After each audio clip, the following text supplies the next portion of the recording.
Rasulullah segantung. Mudah-mudahan berkah kita membaca Yasin Fadilah ini, maka seluruh hajat kita dikabulkan oleh Allah Subhanahu wa Ta'ala. Hajat di dunia dan wabil khusus yang terpenting adalah hajat kita di akhirat. Amin ya rabbal alamin.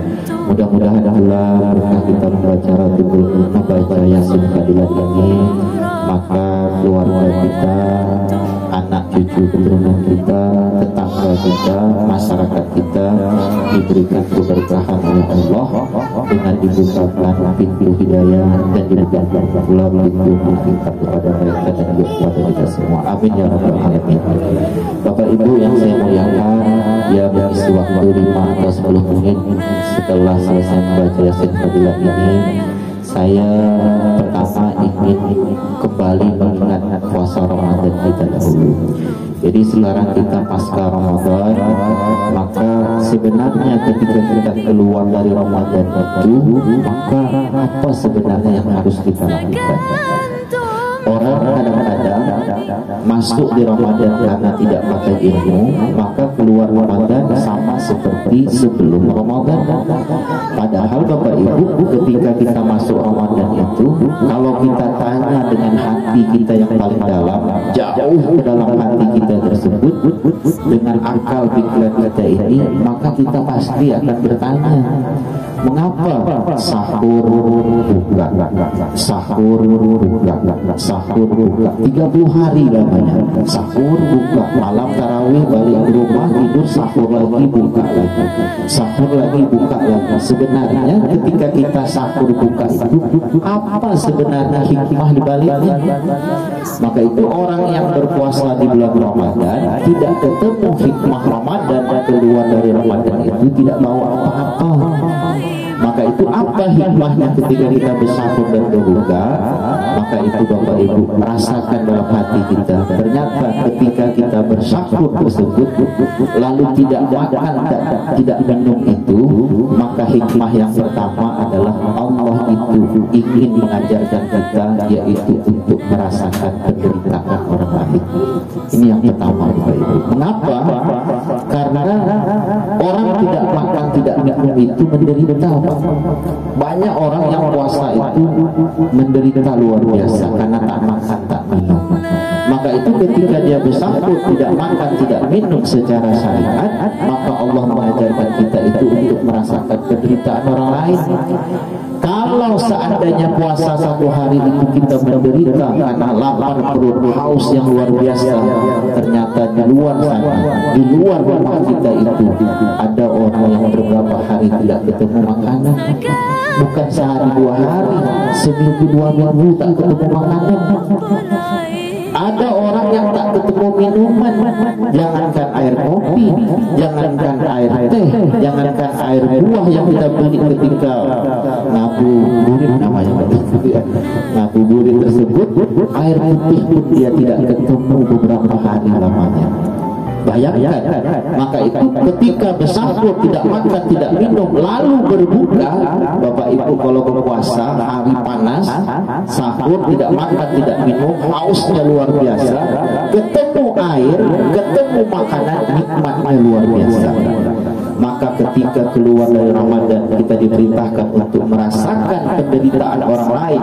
Maka ketika Bapak Ibu ketemu orang yang tak makan 1 hari 2 hari, ketemu orang yang tidak bisa minum kopi 1 hari 2 hari, minum air manis 1 hari 2 hari, ketika Bapak Ibu berikan makan minum kepada mereka, jauh nikmatnya lebih dibandingkan sekedar kita berbuka puasa yang 1 hari tersebut. Maka itu hikmah yang pertama itu adalah kita diminta untuk merasakan penderitaan orang lain. Lalu yang kedua, hikmahnya tersebut, puasa itu sebenarnya yang kedua adalah melaparkan jasad, mengenyangkan ruh. Ini dia Bapak Ibu. Maka itu bulan Ramadan itu disebut sebagai bulan rohani atau bulan ruh. Kenapa? Jasad itu supaya dia kering, supaya dia itu lapar, sehingga ruh itu yang kenyang. Kenapa ruh itu wajib dikenyangkan 1 bulan? Ketika ruh itu kenyang, maka ruh itu akan muncul sifat yang mati. Kalau ruh itu kenyang, dia akan muncul sifat kebaikan, sifat rabbaniyah. Sehingga apa, ketika Bapak Ibu keluar dari Ramadan, melihat orang lapar tak sanggup, melihat anak putus sekolah tak sanggup, melihat anak orang merokok tengah jalan, anak tetangga kita merokok tengah jalan, kita nasihati tak sanggup. Kenapa? Karena sudah muncul sifat empati, sifat kasih sayang ketika 30 hari jasad itu dilaparkan sehingga ruh itu hidup. Maka itu Bapak Ibu, itulah yang akan kita bawa nanti di luar bulan Ramadan tersebut, yaitu 11 bulan akan datang, yaitu ruh itu hidup sehingga dia mampu melihat sesuatu di balik sesuatu. Kalau Ramadan lewat tidak mampu melihat sesuatu di balik sesuatu, maka Ramadannya itu gagal. Maka itu kita cek itu Bapak Ibu, keluar dari Ramadan bertambah tidak rasa empati kita, setelah itu bertambah tidak rasa kasih sayang kita, suami bertambah kasih sayang dengan istri, istri bertambah kasih sayang dengan suami, tetangga bertambah kasih sayang kepada tetangganya, muncul rasa empati, tidak mau hanya sendiri tapi juga ingin merasakan penderitaan orang lain. Maka kalau itu ada dan dibawa 11 bulan akan datang bertemu dengan Ramadan akan datang, maka insya Allah beruntunglah kita. Kenapa? Kita dapat hakikat daripada puasa Ramadan tersebut. Maka itu Bapak Ibu, mudah-mudahan kita semua ini mendapatkan hikmah dan hakikat puasa Ramadan tersebut, sehingga 11 bulan Ramadan tersebut dianggap oleh Allah bagi orang-orang sama dengan bulan Ramadan tersebut. Maka itu Bapak Ibu, orang bedanya orang syariat dengan hakikat. Orang syariat bulan Ramadan itu mereka sibuk cari pahala, sehingga Ramadan itu berbeda dengan bulan yang lainnya. Tapi orang hakikat tidak. Kenapa? Karena dia mencari bukan mencari pahala, yang dicarinya adalah orang yang memberi pahala tersebut. Allah itu ada di bulan Ramadan, juga ada di bulan-bulan yang lainnya. Maka bagi orang hakikat, seluruh bulan itu adalah bulan Ramadan. Setiap bulan itu adalah bulan Ramadan. Kenapa? Setiap bulan itu dia berjumpa dengan Allah Subhanahu wa Ta'ala. Maka itu beruntung sekali orang yang duduk di makam hakikat ma'rifat tersebut Bapak Ibu.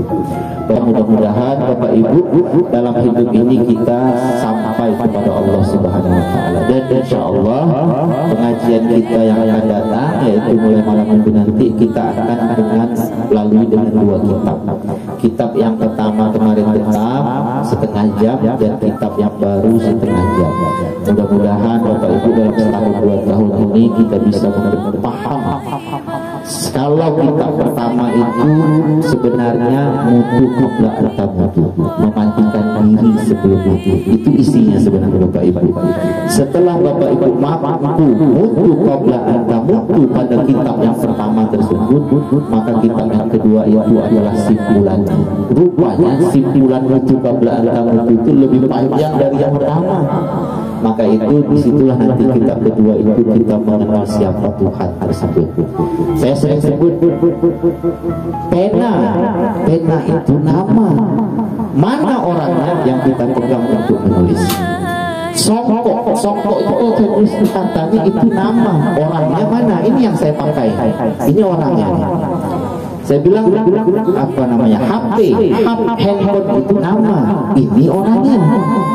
Kitab itu nama, asma, ini orangnya. Ketika disebut Allah, itu juga asma, nama. Mana orangnya?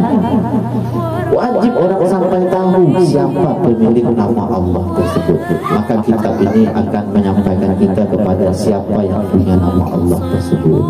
Orang yang tidak ketemu dengan Allah dalam hidup di dunia, tersesat di dunia, lebih tersesat lagi di akhirat. Ini Allah yang menyebutkan dalam Al-Quran Bapak Ibu.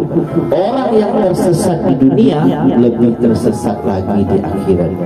Orang yang menderita di dunia secara hakikat, secara syariat, di akhirat itu dia akan menderita luar biasa. Maka itu supaya kita itu jangan sampai jatuh dalam penderitaan, maka wajib kita tahu dari mana kita datang dan tahu pula jalan kemana kita balik. Ada orang sudahlah tak tahu jalan datang dulu, datangnya dari mana, mau balik pun tak tahu. Ini rugi besar Bapak Ibu. Sementara semua kita ini bakal mati jasadi namanya. Tapi kalau orang hakikat dia sudah mati iroti. Jadi mati jasadi itu bukan lagi apa, cuma pintu untuk pindah alam saja.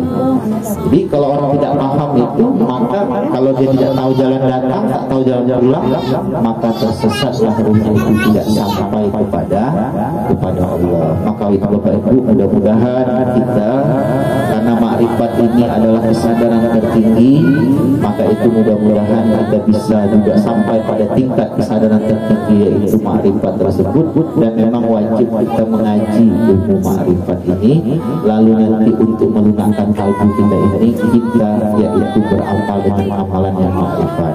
Maka itu kitab kita ini 2 kitab ilmu makrifatnya, 1 kitab amalannya, dalam rangka untuk melunakkan kalbu tersebut. Bapak Ibu, mungkin inilah pengajian kita singkat pada malam hari ini, dan insya Allah besok malam Minggu akan kita lanjutkan pengajian kita di majelis.